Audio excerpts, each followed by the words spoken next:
in the communication is it's basically the way you plan, set goals, and then how do you execute those. So the way we roll this is we have a annual meeting. That annual meeting is going to basically set the goals and the budget and your key metrics for the year. What do you want to accomplish? What key things do we need to really push over for an annual basis to really make these things happen, from hiring, from metrics, and all that stuff. Then once we have an annual goal, then we break it down into quarterly meetings where we have a quarterly goal and a quarterly meeting to kind of put together a game plan for exactly how we're going to reach that annual plan, that annual goal.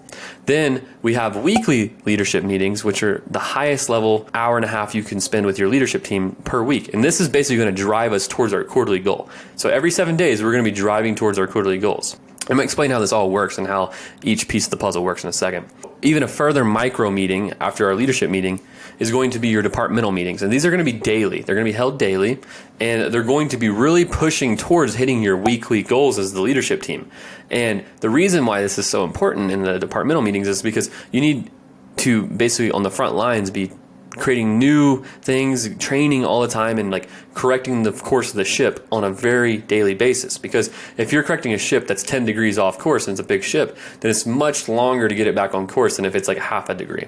And that's what the daily departmental meetings do, is they help you course correct when you're half a degree off. And then the final meeting would be an afternoon sales training, and this is really just a strong cadence for your sales team to help them get trained more and also to have better communication, problem solving, and all these different things to push the day forward. So I'm going to go into each one of these. And basically the annual planning from a high level, what we want to accomplish is we want to accomplish our annual goal. We want to really set out, what does this year look like?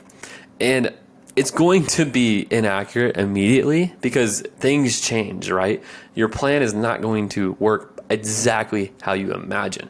Something might happen where you lose employees or the market changes or whatever it is, and you have to adapt on a very quarterly basis in order to keep achieving that goal. So anyways, some of the things that we really want to nail down in this annual planning are going to be the profit we want, the revenue we need, the amount of deals we need to do, the amount of contracts we need, the amount of appointments we need set, how many leads we're going to get, our marketing budget, any key hires we're going to make.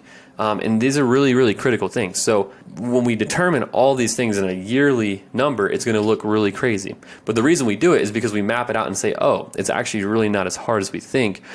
And also because you're going to need to plan in advance for how many people you're going to want to hire. Because if you're doing, let's call it 500K in 1 year, and the next year you want to do 2 million. Well, to do 2 million, you're going to need a lot more people, and having to plan hiring out is going to be an entire battle itself. Also looking at how much profit you want to make and how much marketing you have to spend. It really, allows you to put together what actually makes sense as a goal. So that's why annual planning is really important. And you do this one time a year. Usually we do it right before Christmas. That meeting is going to be a fairly long meeting, but it's also going to be a mixture of an annual plan and then also a quarterly plan. So we don't really just have one sole meeting just for our annual planning. It's a mixture of like, hey, look, we're going to plan for the entire year right now, and then we're going to add on to our quarterly meetings. So our quarterly meeting is one of the most important meetings, and that's what we're going to be rolling into next. This is the most important every 90-day meeting you're going to do. This is going to determine how am I going to reach the goals I want to reach. And it's also going to flow directly through how are your weekly meetings going to look, and then what are your daily meetings going to look like from this quarterly planning session. So the way we start every quarterly planning session is we're going to review last quarter's results compared to what we thought was going to happen and then what actually happened. And we're going to basically compare and contrast and write out every single issue for why we didn't achieve that goal. And then we're going to put those issues into a parking lot, an issues list, however you want to call it. But we're going to put this aside and we're going to address them later in the meeting. The next thing we're going to do is we're going to have our quarterly goals, our quarterly measurables. It's all the same things I listed in the annual planning. Basically just to recap real fast: revenue, profit, deals sold, contracts signed, offers given, appointments set, net leads, new leads, how much are we going to spend on marketing, how many people do we need to hire, those type of things. And we're going to have those numbers. We're going to need to know our average deal size and all those different things. Everyone's going to have their measurable, their number. So I'm going to give marketing their number. They need to get 3,000 leads. Lead management, they need to set 350 appointments. Acquisitions, they need to give 300 offers and get 60, whatever it is. I mean, the math would be, they need to get 80 deals signed. And then Dispo, they need to sell 60 deals. Whatever the math is, right? We're going to obviously have a revenue number and everyone's going to be assigned. So on the accountability chart, each core director, each CEO of their department is going to be assigned their number. And then they're going to have to come up with what's called rocks, or a plan in order to achieve this. Because sometimes it's within our reach, and then other times it's just outside of our reach as the goal. So once we have our measurables defined, we next go over our rocks. And the way we do this is we go through each piece of the business. So we start in marketing, and what we do in marketing is we go through, okay, what's the biggest issue we have? Or what's the thing that we're going to be able to do to create the most revenue? What's our biggest lever? And we're just going to list out a ton of different things we think we need to do. The whole team, the marketing director, everyone's going to have a chance to go through and add to this list. And then we're going to go through and we're going to go to lead management, and we're going to do the same thing, brain dump everything. Then we're going to get acquisitions. We're going to brain dump everything. Dispo, brain dump everything. And then once we go through, the director, the leader of that team, the CEO of that department is going to basically pick the 2 to 3 biggest items that are going to be the biggest levers to push the business forward. And some examples of our rocks this year would be, like, for example, lead management is we need to boost our conversations from 14 conversations per person to 22 conversations per person. And then we would make a plan around how are we going to do that. The outcome that's going to produce is going to be going from 1 appointment to 2 appointments a day. And that's going to drive a lot more revenue. An example for acquisitions was to get our average call time to 6 minutes on average between each call. And that was to boost the efficiency and the effort at which the team was doing. An example for Dispo that we did to increase the amount that we talk a buyer up from $9,400 to $15,000 on average. These are examples of things that we're going to do in order to reach our goal. So for example, the reason we would do something like that is because it's going to increase our measurable. It might be slightly indirect, but because it's a little bit closer than our measurable, it's going to allow us to think in a different way, to create a different plan in order to execute this and make our business strong, our department strong in that area, and then eventually get us to our goal to make more money. So once you have gone through each rock and decided a rock for everyone, then what we need to do is we're going to go through that issues list that you stacked up. We're going to break, basically what we do on issues list is we identify it, we identify the problem, not the symptom, the problem, what's causing it. We're going to discuss it. Then we're going to create a solution. And then the last piece that everyone misses is we're going to create a to-do. And that to-do is going to be how we're going to execute that solution. It's going to hold us accountable, and it's going to be a piece of that weekly meeting where we're going to review on that leadership meeting the to-dos. So it's going to make sure that every issue is going to actually get solved. This is the piece that most people miss, is they get to an issue, they don't even solve them. If you get past that, then like a lot of people solve them and create a solution, but they don't actually do anything to solve it or commit to solving it or have accountability around solving it. So this is why it's really, really critical for that piece to create the to-do. So anyways, once you've gone through, set your measurable goal for the quarter, gone through, made your rocks, then you have all your issues and you've all solved them and you've made to-dos for each one of them. Your meeting is now over. Now what needs to happen is after this quarterly meeting, your leadership team goes and creates a very foolproof plan for their rock. Then they get it approved by the COO, the CEO, whoever it is. What we did the last time is we literally just had everyone send it all in and we all looked at it as a team and we all approved it or had, hey, you should add this or hey, you should add that. And then we track it in Asana on a weekly basis.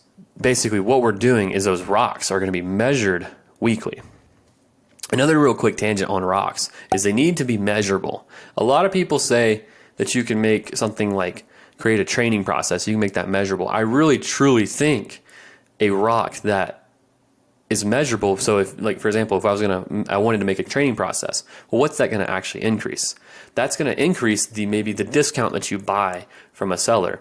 Instead of buying property instead of having deals at 25,000, maybe it's going to boost your deal size to 30,000. Maybe what it's going to do is it's going to allow you to buy better deals. Maybe it's going to allow you to buy more deals, whatever it is, right? Whatever the outcome you're looking for, that's what I would make the measurable. And then the plan would be to make this sales process, and then to make the sales process is one piece of it, and then the next piece is to actually execute that.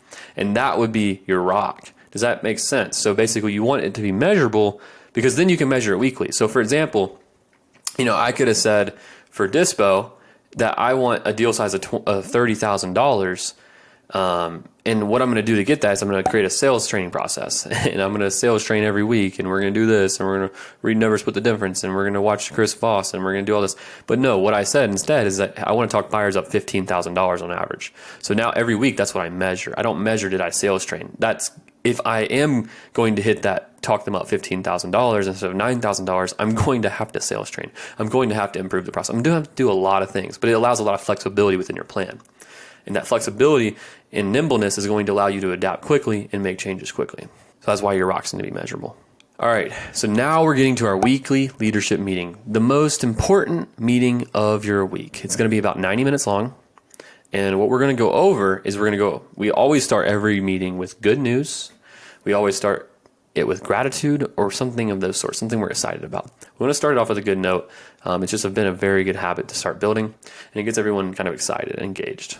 The next piece is we're going to review those measurables that we set for the quarter and that we broke down into weekly goals. So for example, if you needed, we do 13-week quarters. If you needed 13 contracts, then you need to get one a week. And what that's going to do is you're going to then write down how many contracts you got that week, and then compared to your goal, how far are you behind? And the goal is to be ahead, not behind. But if you're behind, let's say 4 contracts and you have 10 weeks left, then you need to make a plan of how you're going to catch up those 4 contracts in order to hit your measurable. So this is a very important piece and one that we missed for a while. And we would realize when we get to the end of the quarter, like, man, why did we miss so bad? Because we would hit it sometimes. But what we didn't realize is that when you miss your goal, those don't just magically come back, because you might get 0 one week, but you're not going to get like 4 the next, more than likely. So you have to make a plan for how you're going to catch those things up. So that's the second part of the meeting, the measurables. We just review them 5 minutes. When you review the measurable and it's off, if it's off, we put it to issues list. If you're off and you're way behind, we put it to issues list. And that is going to be the most important piece of this meeting that we're going to talk about later. The next part is rock review. So we're going to go over our measurable rocks that we're going to measure every single week, and we're going to review them. If you're off track, if you're not hitting them, if you're not even close, if you're, like I said, if you're not going to hit that rock, if you're not even close, if you need help, put it to the issues list. And the issues list we're going to go over later. The next part is we go over all the to-dos. So write down everything on your to-do list. This is where accountability happens for, did you do the to-do? Oh, you didn't. Why not? And then you have accountability. Okay, you did the to-do. Great, you checked it off. It's just the accountability piece. Add any to-dos that you need. Okay, boom, done. Next piece is stoplight report. The stoplight report is basically measurables on a Excel sheet. I'll actually pull up a good little example of this. All right, so I'm gonna pull up a stoplight report here. So here's an example of a stoplight report for a wholesale business. So basically it's your key metrics that you need to hit, kind of like your measurables. The difference is you're going to mark them green or red. Red if you don't meet it, green if you do meet it. The only other change would be that you can add or take away things to the stoplight report. And what do I mean by that? So let's say there's a key measurable you want to track on here.